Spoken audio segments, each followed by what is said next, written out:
Bisby, and I'd like to run you through the installation procedure for a Bristan Joy. Now this is an instantaneous thermostatic electric shower that's designed to be easy to fit.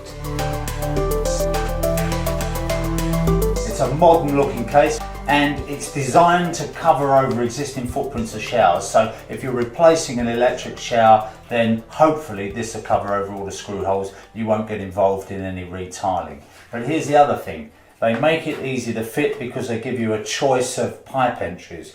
You can come in either on the left or the right hand side, and you've got a channel coming down here. So if you're coming in with a vertical pipe, you're dropping from the ceiling if you like with an exposed chrome pipe.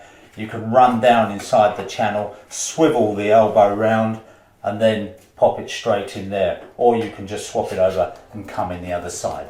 So they make it as versatile as possible. Now it's a well-known fact that not many people ever read the instruction booklet, which is a bit of a shame because it's only when the job finishes and something goes wrong that people reach for the instructions. The instructions for the Bristan Joy are easy to follow, they're clear, you don't need to be a scientist or an engineer to follow them, and they also have in the middle a very handy fixing template, which is useful if you're setting out for new work. If you're going on to existing work, you probably won't need the template. You more or less got to put the shower up, offer it over where the pipe and the cable connection come in, and make sure that you can work with those. But it is a versatile shower, so you shouldn't have too much trouble. Okay, we've got the template leveled up nicely now, so we're ready to mark these fixing holes ready for drilling. Now, some people get very worried about drilling tiles because you can do a lot of damage.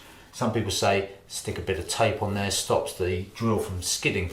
But here's something that I do, it's a tip. It's going to raise alarm bells with some of you, I know that. But what I do is I get a screw or a nail or anything like that, and I just mark the hole with a very tiny little tap. And what that does is it just breaks the glaze very, very slightly so that when you drill, the drill wants to center on that point. And also, if I'm fixing something like a shower, I only put the top two holes in. I don't mark and drill the bottom hole until I'm absolutely sure that the thing's level. That way, if you need a very slight bit of adjustment, you've got it. Last thing, just mark that one and drill it.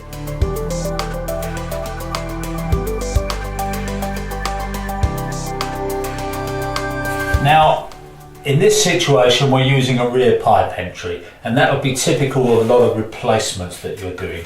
So we need to trim this pipe to make sure that it goes into the elbow. The elbow protrudes very slightly past the back of the unit, which to my mind is not ideal, but so long as you make sure that the hole around the pipe is big enough to accommodate that little bit of elbow, you'll be fine. So I've got to trim it. I've worked out that it's 16 millimeters of pipe protrusion beyond the tiles to get into the fitting. So I'm going to cut that with my pipe slice. Okay, at this point what I'd like to do is hang it on the wall and offer it up on the pipework just to make sure that everything's right. But there is a problem here. In Bristan's instructions they say that if you're going to use a rear entry pipework, you need to have access from behind, and they say that for one very good reason, and that's because these push fit fittings here, once they're in there and they're locked on, there's no way that you can remove that again from the wall, because the pipework, if the pipework's fixed and you can't pull it out, then you're stuck.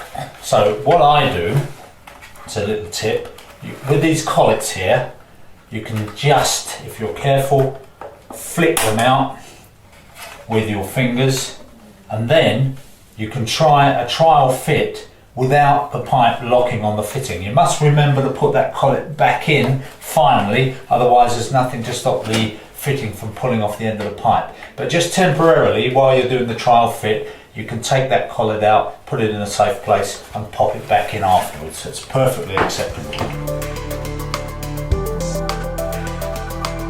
Before I leave this subject of pipe positions, there's one more option which is included in the Bristan instructions actually. Rather than coming through the back and having that problem that I talked about with the collet locking on, if you worry about that and you'd rather be able to get the shower on and off the wall easily, what you can do is put an elbow on the existing pipe and there may already be one on it. It doesn't matter whether it's compression or capillary elbow, but if you just then turn the pipe down through 90 degrees, you'll find that you can just pop the shower on that way, and that way it's very easy to remove it if you ever need to.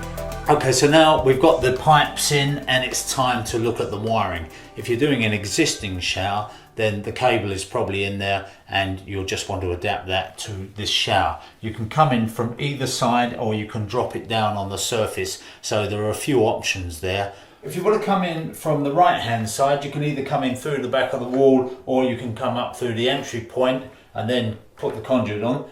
And if you pop the live and the neutral behind the filter housing, and then the earth you can just bring round the front there, and there's plenty of room that way. It means they're not too crowded in, and then you can make your connections up through the channel.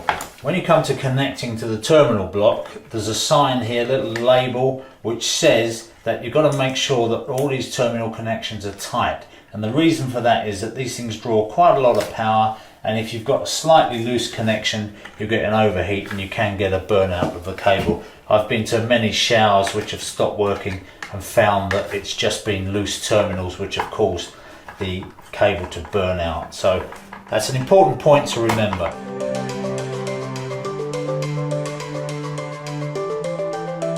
Now it's time to fit the riser rail, and the riser rail's only got one hole in it because there's only one fixed position for the screw. Now this is useful because if you're replacing an existing riser rail, then you can adjust the screw holes on this riser rail to fit the old one.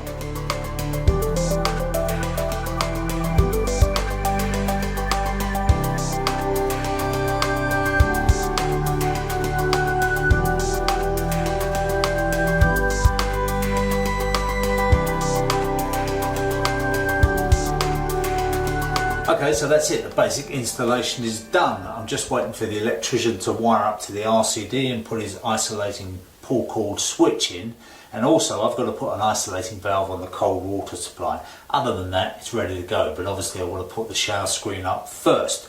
But before I do that, I just want to explain a little bit about the controls. Now, scale is a problem in hard water areas. Electric showers are prone to it because they heat the water through quite a temperature in a small cylinder. It's a bit like the kettle, if you like. So Bristan have thought about this. They've done a lot of work on it.